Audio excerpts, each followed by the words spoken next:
6 months ago, a gunman angry over a news story killed 5 people at the Capital Gazette.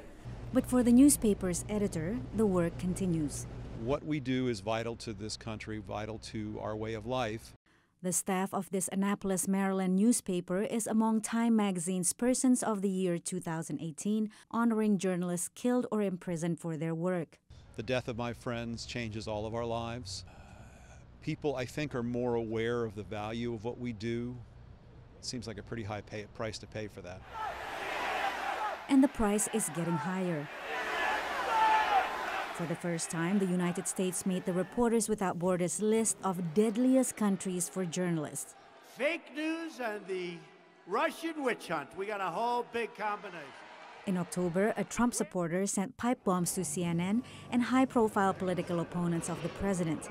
Critics have accused Trump of worsening tensions by calling the news media the enemy of the people. Like the media's role is just to be critical of the government, so it's troubling to characterize that as somehow being unpatriotic. The president and his supporters reject accusations that his remarks have led to violence. The media's constant unfair coverage, deep hostility,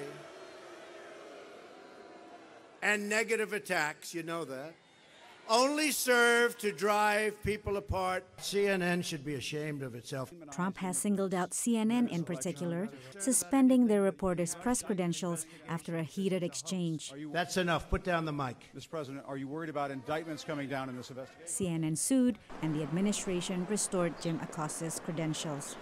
Another challenge, Trump's use of Twitter to bypass traditional communication channels. You can talk to a very senior aide to the President of the United States and ask about a very serious, important piece of policy. And that person will walk you through how the administration is reacting. And at the end of that conversation, they will inevitably say, but the boss hasn't tweeted yet. The White House points out Trump is one of the most media-accessible presidents, speaking directly to the press at least 560 times since taking office, much more than his 2 predecessors at the same point in their term. We're not happy about it at all. Often taking questions on the White House South Lawn. And we're not happy about it.